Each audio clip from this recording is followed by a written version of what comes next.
ચલો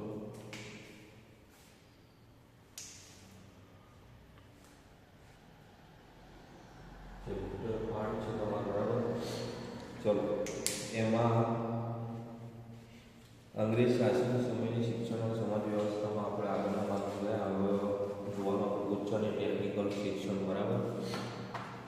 હવે ઉચ્ચ એકથી 8 પ્રાથમિક શિક્ષણ સુધી તમે જોયું તો શું શું સુધારા થયા. 1 થી 8માં ફરજિયાત અને મફત શિક્ષણ મળી રહે માટેના વિવિધ સુધારા કરવામાં આવ્યા, બરાબર. અને એના માટે કન્યા કેળવણીના ખાસ કન્યાઓ માટે કન્યા છાત્રાલયનો ઉપયોગ કરવામાં વધુમાં વધુ આવ્યો. હવે છે તમારું ઉચ્ચ અને ટેકનિકલ શિક્ષણ, એટલે કે ઉચ્ચ 1 થી 8 ધોરણ પછીનું ઉચ્ચ શિક્ષણ અને એના પછી ટેકનિકલ એટલે વિજ્ઞાન ક્ષેત્રનું શિક્ષણનો કઈ રીતે ઉપયોગ થયો એના વિશે આજે જોવાનું છે. તો સૌપ્રથમ ભારતમાં પહેલાં અંગ્રેજોનું શાસન આવ્યું, એના પછી આપણા ભારતમાં ઉચ્ચ શિક્ષણની શરૂઆત થઈ, બરાબર. અંગ્રેજોનું શાસન પૂરેપૂરું થયું એના પછી ઉચ્ચ શિક્ષણની શરૂઆત થઈ, જે ક્યારે થઈ? ઈસવીસન 1801માં, બરાબર. ઈસવીસન 1801માં વિલિયમ્સને સૌપ્રથમ કોલેજની સ્થાપના કરી, બરાબર. જે કોલેજ છે તે વિલિયમ્સને એની સ્થાપના કરી. ઈસવીસન 1817માં ડેવિડ હેર અને વૈદ્યનાથ મુખર્જી પ્રયાસથી કોલકાતામાં હિન્દુ કોલેજ સ્થપાઈ, બરાબર. ચલો 1801માં પ્રથમ કોલેજ સ્થપાઈ, પણ હિન્દુ કોલેજની સ્થાપના ક્યારે થઈ? ઈસવીસન 1817, બરાબર. સૌપ્રથમ કોલેજો સ્થપાઈ 1801માં, હિન્દુ કોલેજો સૌપ્રથમ સ્થપાઈ ક્યારે? 1817માં. કોની? તો ડેવિડ હેર અને વૈદ્યનાથ મુખર્જી આ બંને પ્રયાસોથી આ હિન્દુ કોલેજની સ્થાપના કરી. હવે છે તેમાં આપણે હિન્દુ કોલેજમાં ભાષાઓ તો અંગ્રેજી, બરાબર, માતૃભાષા, ગણિત, ઇતિહાસ, ભૂગોળ, ખગોળશાસ્ત્ર વગેરેના વિષયો હતા. તો હિન્દુ કોલેજ ચાલુ કરી એના દ્વારા વિવિધ વિષયો મળીને કોલેજની સ્થાપના કરી હતી, કે તેમાં વિવિધ વિષયો હતા, બરાબર.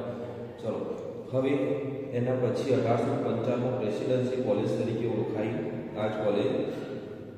પછી સરકારી કચેરીઓ માટે શું કરવું પડતું હતું? જે આપણે કાલે ભણ્યા હતા, જ્યારે અંગ્રેજો આવ્યા, બરાબર, એ પોતે શિક્ષિત હતા, પણ અહીંયા ભારત દેશમાં એટલું બધું શિક્ષણ હતું નહીં. એમને શું કર્યું? એમની સરકારી એટલે એમની જે જગ્યાઓ હતી ત્યાં કામ કરવા માટે એમને લોકોને શિક્ષણ આપવું પડતું હતું.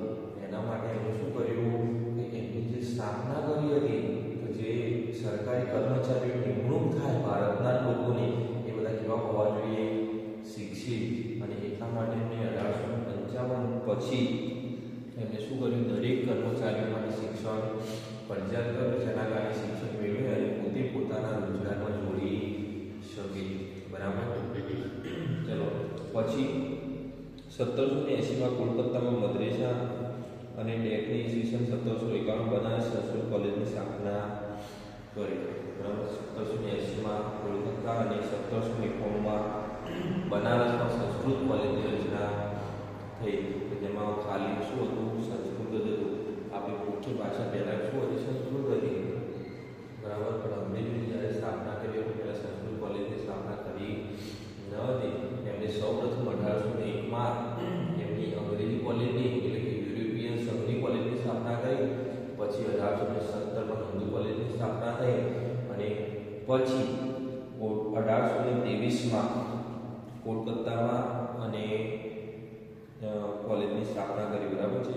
એના પછી જે બોર્ડના ખરીદાની રચના થઈ ત્યારે 1854. હવે આ બોર્ડનો ખરીદો શું હતો એના વિશે માહિતી લેવાની. તો જુઓ, બોર્ડનો ખરીદો શું હતો એ જુઓ. જે અત્યારના સમયમાં જુઓ, બોર્ડના ખરીદામાં શું વિવિધ જોગવાઈ કરવામાં આવી. જોગવાઈ એટલે કેવી જોગવાઈ? તો શિક્ષણ છે તો કેવા બાળકોને આપવું જોઈએ, કેવા બાળકોને અનુસરીને આપવું જોઈએ, બરાબર. શિક્ષણ પાછળ કેટલો ખર્ચ કરવો જોઈએ. પછી શિક્ષણ માટે જ્યારે શિક્ષકોની રચના થઈ, શિક્ષકોને મહેનતાણું આપવામાં આવ્યું, એટલે કે એમને જે પગાર થતો હતો એ વખતના સમયમાં જેટલો બી હતું એટલું એમને શું આપવામાં આવ્યું? પગાર આપવામાં આવ્યો. પછી એમને સિલેબસ આપવામાં આવ્યો કે તમારે આ રીતે આટલું જ એમને ચલાવવાનું રહેશે અને એ રીતે શિક્ષણ આપવું પડશે. પછી એમાં વિવિધ પ્રકારો પડ્યા, બરાબર છે. એમાં વિવિધ સુધારા વધારા થયા અને સુધારા વધારા શાના આધારે થયા? શિક્ષકને ફરજિયાત તાલીમની રચના કરવામાં આવી. શિક્ષક હોય એ તાલીમ લે તો જ સફળ થાય શકે. એના માટે તાલીમની રચના થઈ. આ ગુણનું ખરીદો એના અંદર હવે કેટલાક સુધારા થયા. તો સુધારા શું થયા? તો સૌપ્રથમ તો જો જે શિક્ષકની તાલીમ હતી એ થયું. પછી એના અંદર સ્ત્રી ઉત્તેજના દર્શાવી. એટલે એના અંદર શું દર્શાવ્યું કે ફરજિયાત સ્ત્રીને શિક્ષણ આપવું જોઈએ, બરાબર. સ્ત્રીઓને શિક્ષણનું મહત્વ દર્શાવવા અને સ્ત્રી શિક્ષણનું ફરજિયાત કરવામાં આવ્યું. ઈસવીસન 1854માં મોટના ખરીદાને કારણે પ્રાંતમાં શિક્ષણ નિયામકની નિમણૂક અને અલગ અલગ શિક્ષણ ખાતું સ્થપાયું. ત્યારે 1854માં જ્યારે આ મોટના ખરીદાની રચના થઈ એના પછી 1854માં એના જે નિયમો બને એના અનુસરી વિવિધ કોલેજોની રચના થઈ કે જેમાં કન્યા કોલેજો અલગ હતી, એમાં શિક્ષણ ફરજિયાત માટેની પુરુષ કોલેજ અલગ આવી અને વિવિધ જગ્યાએ વિવિધ વિષયો સાથે કોલેજોની સ્થાપના કરવામાં આવી. અને એમાં તમારી જગ્યાઓ આપ્યા છે કોલકાતા, મુંબઈ, મદ્રાસ, લંડન યુનિવર્સિટી નામના વિવિધ યુનિવર્સિટીઓની સ્થાપના થઈ કે જેમાં સ્ત્રી શિક્ષણ અને મહત્વનું શિક્ષણ આપવામાં આવ્યું. પછી છે તમારે 20મી સદીમાં પણ ભારતમાં ઈસવીસન 1916માં બનારસ હિન્દુ યુનિવર્સિટી અને ઈસવીસન 1920માં મિલિયા યુનિવર્સિટી અને 1922માં શાંતિનિકેતન વિશ્વવિદ્યાલય યુનિવર્સિટી જેવી અગત્યની ઉચ્ચ કક્ષાની યુનિવર્સિટીઓ બનાવવામાં આવી, બરાબર. આ તમારા તારીખો છે કે હિન્દુ યુનિવર્સિટી 1916માં થઈ, બરાબર. 1922માં શાંતિનિકેતનની આ જે થઈ.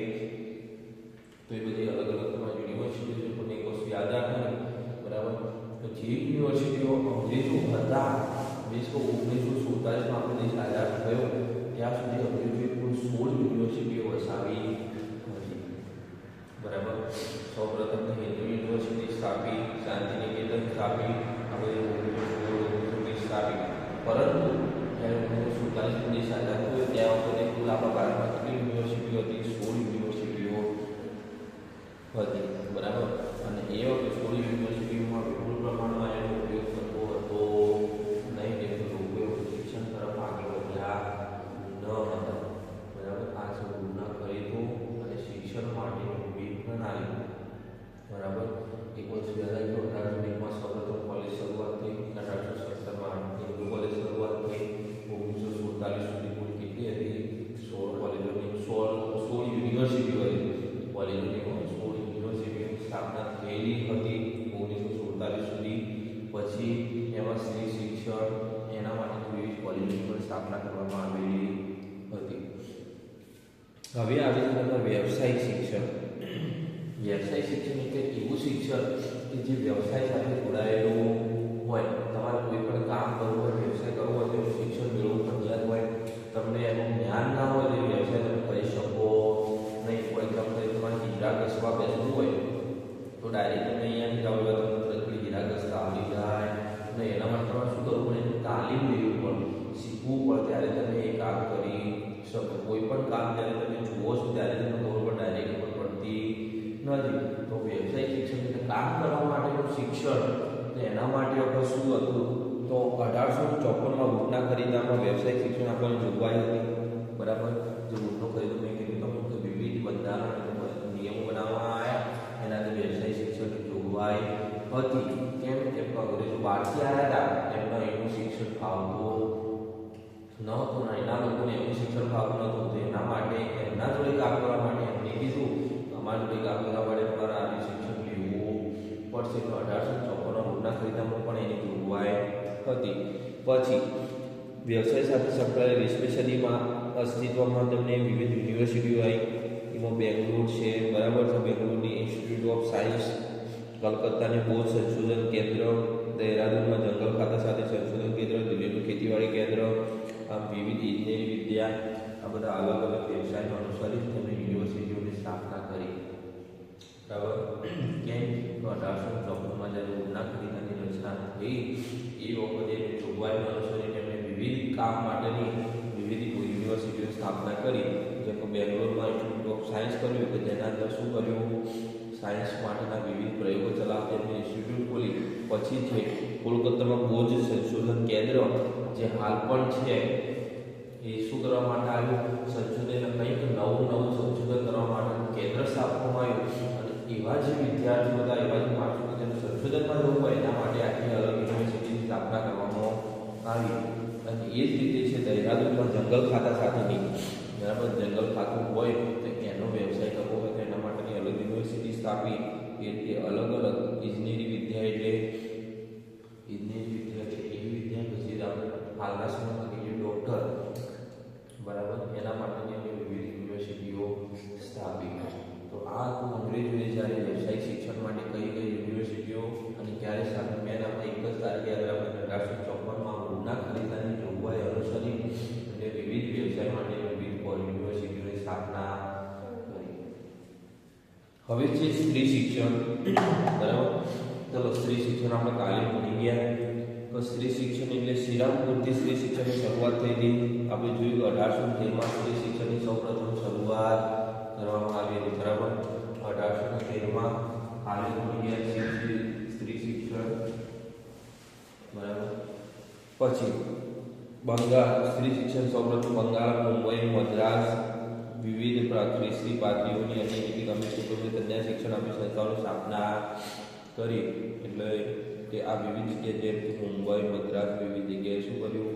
એમને સ્ત્રી શિક્ષણ માટેની કોલેજોની સ્થાપના કરી, બરાબર. અને જે સ્ત્રીઓ હોય કે જેમનું મદ્રેસામાં જ્ઞાન આપવામાં આવતું ત્યાં પણ સ્ત્રી શિક્ષણની ફરજિયાતની જોગવાઈ કરી. એટલે કે મદ્રેસામાં પણ સ્ત્રી શિક્ષણ મળી રહે એ માટેની જોગવાઈ કરવામાં આવી. પછી ઈસવીસન 1849થી લઈને 50માં અરસામાં બંગાળના અંગ્રેજ શિક્ષણ શાસ્ત્રી બેતુલ અને પ્રખર બ્રહ્મો સમાજીએ ઈશ્વરચંદ્ર વિદ્યાસાગર ઈસવીસન 1849માં હિન્દુ પાલિકા સરકારી વિદ્યાલયની સ્થાપના કરી. સૌ પ્રથમ ક્યારે? ઈસવીસન 1849માં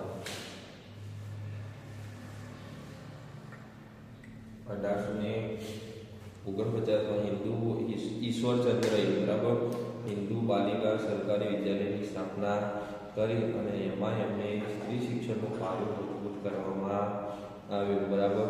અને બ્રિટિશ ભારતમાં 1640 કન્યા શાળાઓ હતી ત્યાં સુધી 1873 સુધીમાં, બરાબર, 1873 સુધીમાં 1640 વિદ્યાલયો હતી. કોના માટે? સ્ત્રી માટે. જ્યારે 1873 આવ્યું, બરાબર, અંગ્રેજોનું શાસન પૂરું થયા પછી છે ત્યાં સુધી 1640 વિદ્યાલયો અંગ્રેજોએ બનાવી હતી. ખાલી શાના માટે? સ્ત્રી શિક્ષણ માટે. ખબર પડી આટલે સુધી? આ તમારું શું સ્ત્રી શિક્ષણ પૂર્ણ ખરીદો અને ઉચ્ચ કક્ષાએ એનું શિક્ષણ. હવે તમારે મેન ટોપિક આવે છે અગ્રગણ્ય શિક્ષણ સુધારકો, બરાબર. એમાંથી કોઈ પણ વિષય યાદ રાખવાનું, એમાં તમારા ડાયરેક્ટ પ્રશ્ન પૂછાય કે અગ્રગણ્ય શિક્ષણમાં સુધારકોનું નામ જણાવી અને એના વિશે ટૂંક નોંધ લખો, બરાબર. કોઈ પણ એક માણસ વિશે યાદ રાખવાનું અને એ માણસ વિશે આખું આપણે લખી દેવાનું, બરાબર. ચલો, એના માટે શું કરશું તો જુઓ, ઈસવીસન 19મી સદીના 19મી સદીના ભારતમાં આધુનિક એવાની પામેલો મધ્યમ વર્ગ ઊભો થયો, બરાબર. મધ્યમ વર્ગ એટલે ના ગરીબ હોય ના અમીર હોય, જેને શિક્ષણ મેળવ્યું એ વર્ગ ઊભો થયો. અને એમને શું કર્યું? એમને ખૂબ જ અગ્રગણ્ય કર્યું. એને કીધું કે જો ભારતને ગુલામ મુક્ત કરવું હોય તો આપણે શિક્ષણ મેળવવું પડશે. જેમ કે આપણું ભારત હતું બિન શિક્ષણ, જ્યારે પેલા બધા બધા શિક્ષણની રીતે અગ્રણી હતા, બરાબર છે. એના માટે ભારતને શિક્ષણ નીતિ બનાવવું પડશે. એટલે અગ્રણીઓએ શું કર્યું? સમાજ સુધારકોએ અંગ્રેજો સાથે મળી, ભલે અંગ્રેજોનો નિકાળવા માટેનું શિક્ષણ મેળવ્યું પણ છતાંય અંગ્રેજો સાથે મળ્યા વગર કંઈ કરતું નહોતું. એટલે એમને શું કર્યું? અંગ્રેજો સાથે મળી ગયા અને વિવિધ યુનિવર્સિટીઓ અને કોલેજોની સ્થાપના વધુમાં વધુ કરી, બરાબર. જેના કારણે શું થાય? ભારતમાં શિક્ષણનો વ્યાપક વધો અને અંગ્રેજોનાથી ગુલામ ભારત શું થાય? આઝાદ થાય, બરાબર છે. પછી તમારે જ્યારે આવ્યું કે રાજા રામમોહન રાય, બરાબર, કે જેમણે ઈસવીસન 1828 બ્રહ્મો સમાજની સ્થાપના કરી હતી. સૌ પ્રથમ 1828માં રાજા રામમોહન રાય બ્રહ્મો સમાજની સ્થાપના કરી હતી. બ્રહ્મ સમાજ એટલે કે જે આપણે બ્રહ્મ સમાજ કહીએ છીએ એ વિવિધ સમાજોની એમને શું કરી સ્થાપના કરી. પછી વિલિયમ બેન્ટિંગે ભારતમાં અંગ્રેજી કેળવણીના અભ્યાસ કરતા નૈતિક બળ પૂરું પાડ્યું હતું. બરાબર, બધા અંગ્રેજોએ તો 100% એમને તો પૂરેપૂરું ઇંગ્લિશ મીડિયમમાં જ એમને ધ્યાન આપ્યું. બરાબર, એટલે અંગ્રેજી શિક્ષણમાં તેમને પૂરેપૂરું ધ્યાન આપ્યું. પછી ઈસવીસન 1849થી 50માં શાળાઓ શરૂ કરવા માટે પ્રયત્નશીલ બન્યા હતા. હવે શાળાઓ ક્યારે બની? તો ઈસવીસન 1849 થી 1850. બરાબર,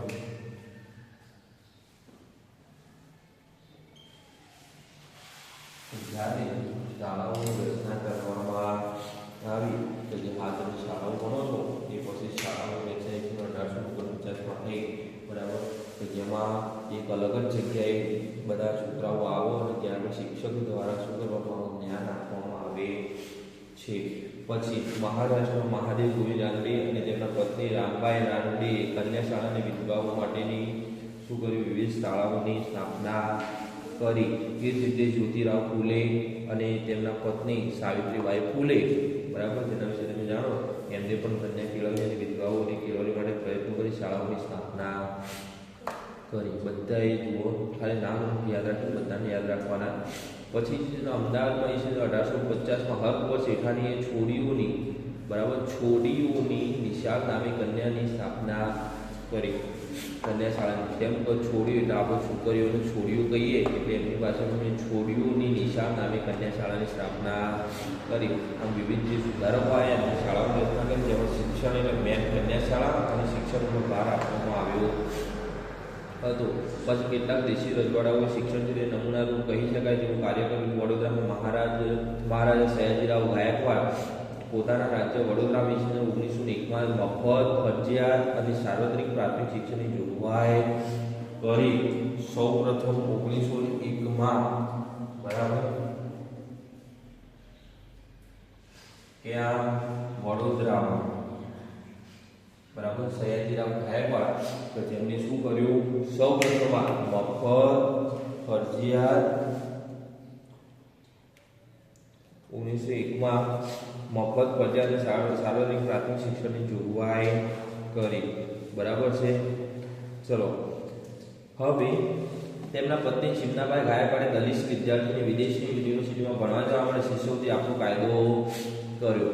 બરાબર, હવે જે સયાજીરાવ ગાયકવાડ હતા એમના પત્નીએ શું કર્યું કે જ્યારે એમની કોઈ છોકરા હોય તો જેમને શું કરવાનું હોય, દલિત સમાજના હોય, જેમને બહારના દેશમાં જે શિક્ષણ મેળવવું હોય તો એના માટે એમને હાલના સમયમાં આપણે જે લોસ કહીએ એમ એ રીતે એમને શિષ્યવૃત્તિ આપવાનો કાયદો કર્યો કે જે વિદ્યાર્થીને ભણવું હોય એને શિષ્યવૃત્તિ આપવામાં આવશે. બરાબર, જેના કારણે આગળ જઈ અને ભણી શકશે. દલિત સમાજ એટલે જે આપણે SC STમાં કહીએ છીએ એ.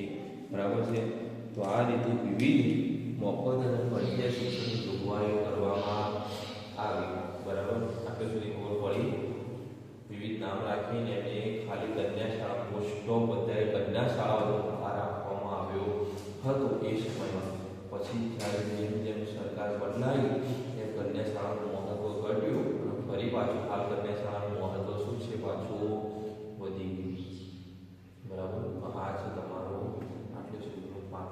પછી છે તમારા મહાત્મા ગાંધીના શિક્ષણ અંગેના વિચારો, એટલે જે આપણે ગાંધીજી હતા એમના શિક્ષણ વિશેના વિચારો કેવા હતા?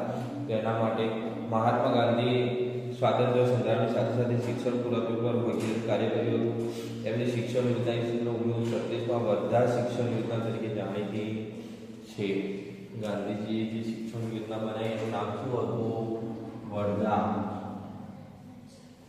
જે 1936માં બનાવી. બરાબર, એમાં શું કર્યું હતું તેમને જુઓ તો એમને એમાં દર્શાવ્યું હતું કઈ રીતે શિક્ષણ મેળવવું જોઈએ, કોને શિક્ષણ આપવું જોઈએ, બધા વિવિધ નિયમો ઘડી અને એમને શિક્ષણ નીતિ બનાવી હતી.